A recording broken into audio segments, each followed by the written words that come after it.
Hello and welcome. Before we get started, I just wanted to share this quick tip. I'm using a binder, and you see it's labeled garden seeds, and that's how I keep my seeds organized. And I just thought it might be something you might want to do. It helps out a lot. Today I'll be using one of the cheaper potting mixes that I bought from the local Walmart. Expert Gardener potting mix for indoor outdoor use, and says it feeds up to 6 months. This seems to work pretty well with me. You see, it's a rich soil. It's not one of the real light textured soil. I don't like to use the light texture that dries out so easily. I like to use something that holds in the moisture. I prefer to use seed trays that has cells that are deeper in depth. This particular seed tray is a little over 2 inches in depth, as to this seed tray that is just a little under 2 inches in depth. So on over in the video, you will see how this will come in handy. You never want to fill your seed trays completely full of soil, so only fill them halfway or no more than 3/4 of the way. And on over towards the end of the video, when my seeds start turning to sprouts, I will show you exactly why. If you use this particular potting mix, you may run across some layers of bark pieces that need to be removed. If you don't want pieces like that in the soil, then you would need to buy a soil that is specifically for seed starting. Next, before adding the seeds, you need to spray it down with water. Make sure it's very moist but not soggy. You will use the same technique with all seeds, but today I choose to plant lettuce. The reason why I choose to plant lettuce first is because of what time of year it is, which is December, because lettuce prefers cooler temperatures and is one of the first crops that grow in early spring or late fall. Because the seeds are so small, you will want to sow 3 to 5 seeds per cell, and don't cover them no more than 1/8 of an inch.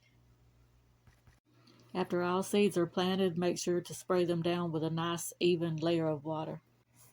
Make sure to label each seed tray because in the long run it will come in handy. Now, before moving on to the grow light, it's important that you know the size of these seed trays.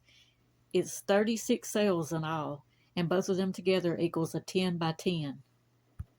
So say for instance, if you had a larger tray like this that equals 2 feet across, or almost 2 feet across, then you would need a grow light that is 2 feet long, or that will cover a 2 foot area in length. But the grow light that we're using today, you see, is smaller, and it has 2 heads on it, and each head will be for each tray. It comes with a multi-function controller. Of course, it's got the on and off switch. It's got where you could change the colors of the lights and everything, and set a timer. It comes with a red light. The red light is more for the later stages of growth, which is for the flower and fruit. The blue light supports more of the root development, so that's what you would need in the beginning stage. It's also got a setting where you can turn the red and the blue light on at the same time. So in the beginning, I placed the lights 6 inches above the seed trays. For faster germination, I'm using a heating pad. You don't necessarily have to have one as long as you keep the soil around 65 to 75. This particular heating pad, I do not suggest anyone to use it because it's actually for humans. If you're going to get a heating pad, make sure that it's actually for plants. I'm using this one because the seeds, I put them in the same room that I sit in when I watch TV. So I'm, in there at all times to check on it and everything. If you're putting seeds or something in a basement or wherever, if you're not going to be in that room, please don't use a human heating pad. That's one of those do as I say, not as I do situations. It's now day 3 and I have around 1 inch seed sprouts. And now it's day 5, and you see that I placed a lighter color soil, which came straight from my yard because it's got some sand and just a little bit of clay in it. And that's just to hold those roots down. Also, you see that my plants are growing kind of tall and skinny, and that's because I don't have my light low enough. So where I placed it 6 inches, I'm going to place it about 4 inches. Plants love the light and they will chase the light. So when you see them growing long and skinny like that, then that just lets you know what height, to place your light. Now I'm adding some of the potting mix on top of the yard soil.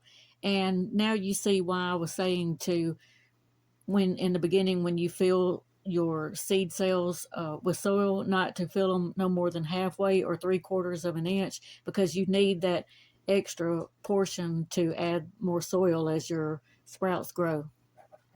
You can lightly press the soil down, but don't pack it down. Now give it a good spray with water. And if you're using a heating pad, you will have to add more water than what you would have to if you wasn't using one.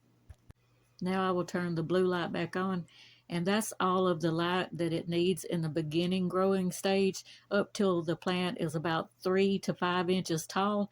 And then you will want to turn the red light on, or the red and blue light on together. Thank you for watching. Bye bye.